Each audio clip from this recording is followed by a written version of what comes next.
मन दागा दागा जोडते नवा या मालिकेने कमी वेळात भरपूर लोकांच्या मनावर राज्य केलेले आहे। या मालिकेतील आनंदी आणि सार्थकची जोडी लोकांना खूप आवडते। तर या मालिकेतील कलाकारांना नेमके किती मानधन मिळते हे तुम्हाला माहीत आहे का? चला तर आज जाणून घेऊया। या मालिकेतील कलाकार म्हणजेच आनंदीची आई, ज्यांचे खरे नाव आहे राजश्री निकम, यांनी मालिकेमध्ये नाव त्यांचे मालती देवेंद्र वर्तक आहे।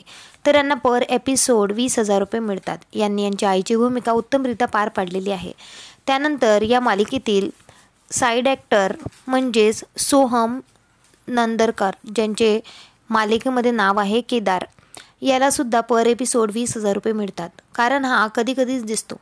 त्यानंतर या मालिकेतील खलनायिका, जी दिसायलासुद्धा खूप सुंदर आहे, म्हणजेच आपली लाडकी रेश्मा, जिचे खरे नाव आहे स्नेहलता मघाडे, हिला पर एपिसोड 30,000 रुपये मिळतात। हिने याआधी टिपक्यांची रांगोळी या मालिकेमध्ये सुद्धा आपला अभिनय गाजवलेला होता। या मालिकेमध्ये सुद्धा लोकांनी तिला खूप पसंतीस पाडलेले होते। त्यानंतर या मालिकेतील मुख्य भूमिकेत असलेली आपल्या सगळ्यांची लाडकी आनंदी, जिचे खरे नाव आहे दिव्या पुलगावकर, जिला पर एपिसोड 35,000 रुपये मिळतात। आनंदीने याआधीसुद्धा अनेक मराठी मालिकांमध्ये काम केलेलं आहे।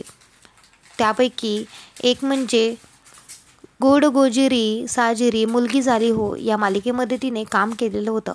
त्यानंतर या मालिकेतील परत एक मुख्य कलाकार म्हणजे आपल्या सगळ्यांचा लाडका सार्थक, ज्याचे खरे नाव आहे अभिषेक रहालकर, याला पर एपिसोड 35,000 रुपये मिळतात।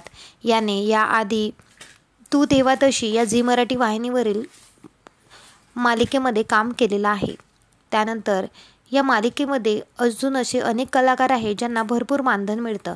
त्यापैकीच एक आहे अश्विनी मुकादम, ज्यांचे खरे नाव आहे वृंदा राज्याध्यक्ष, यांना पर एपिसोड 20,000 रुपये मिळतात। यांनी सुद्धा अनेक मराठी मालिकांमध्ये काम केलेले आहे, शिवाय नाटकांमध्ये सुद्धा त्यांनी आपला अभिनय गाजवलेला आहे। या मालिकेतील प्रत्येक कलाकार उत्तमरित्या काम करत असतात। अशाच प्रकारच्या मालिकांच्या अपडेटसाठी चॅनलला नक्की सबस्क्राईब करा। भेटूया परत, धन्यवाद।